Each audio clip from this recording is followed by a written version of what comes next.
Olá pessoal, como atividade da disciplina de Redes de Computadores 1, formulamos essa videoaula sobre o TCP/Tarroi.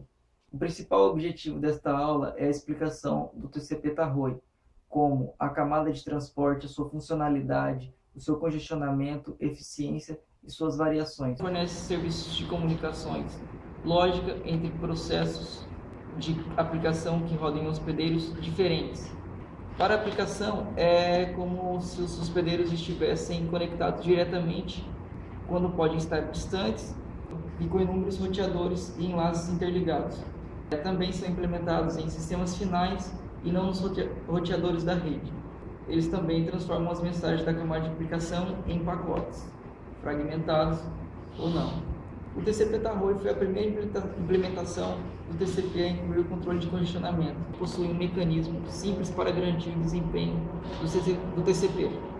A perda de pacotes e as confirmações duplicadas para um segmento são utilizadas como sinalização para verificar a presença de congestionamento e estimar a largura de banda disponível na rede.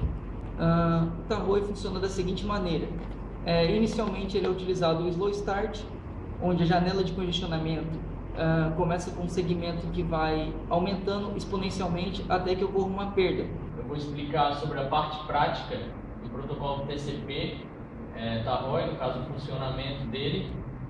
Então, a primeira etapa do Tarroi é a fase de slow start, que ele inicia em maximum size e vai crescendo exponencialmente, como mostra no segundo gráfico aqui. Ele cresce exponencialmente.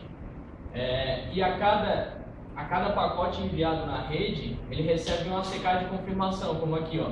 Enviou um pacote e recebeu um ACK. Enviou 2 pacotes e recebeu o 2 e o 3 ACK desse daqui, referente a esse aqui. Então, o RTT é o tempo de ida e volta. No caso, o tempo que o pacote vai até ele receber a confirmação do ACK. Bom, a segunda etapa é o Congestion Avoidance. No caso, a hora que estourar o SS Thresh, que ele chegar no limite máximo, ele vai começar, o gráfico vai começar a crescer linearmente. Daí, porque o que acontece? A janela está no tamanho máximo. Chegou na parte máxima do SS Thresh, que é a metade da janela, ele vai começar a crescer linearmente. E depois vai crescer, o gráfico vai se manter constante. Bom, agora é a parte de perdas. O que acontece? Depois dele ter acionado o slow start e ter ido para a parte de congestion avoidance, se acontecer alguma perda, como aparece no gráfico aqui, ele vai acionar o slow start.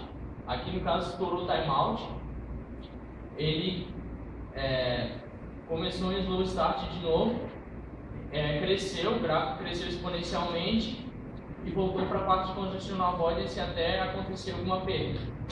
Bom, entre o protocolo TCP, Tarroi e o Reno, a diferença notada foi que o Tarroi, ele quando acontece alguma perda, ele já aciona o slow start direto. Ele não diminui a janela pela metade. No caso do Reno, ele diminui a janela pela metade e o Tarroi não, já aciona o slow start. Aqui é um quadro onde que mostra a diferença das outras versões do TCP. No caso tem o Tarroi, o Reno, New Reno, o Vegas e o SAC. Esse gráfico mostra que o que teve o melhor desempenho de todos eles foi o TCP Vegas, que se manteve a janela de condicionamento mais constante.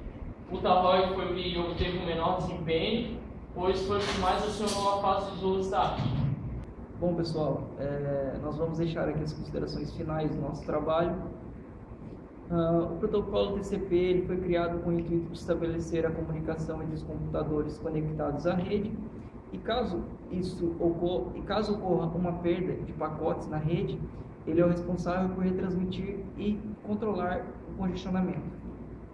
Com isso, foram criadas várias implementações do protocolo TCP. No caso, o estudado nesse trabalho foi o Tarroi. Ele foi a primeira implementação do TCP e ele tem um mecanismo bem simples. Ele não tem um fast recovery, que é usado nos outros protocolos. Ele já aciona o slow start quando ocorre uma perda por timeout, estourar timeout ou então receber ACKs duplicados. Só que, assim, depende muito do meio físico, da aplicação que for utilizada. Não tem como estimar qual é a melhor implementação do TCP. Bom, era isso que a gente queria deixar com esse trabalho. Espero que tenha ajudado bastante nos estudos. Obrigado, até a próxima.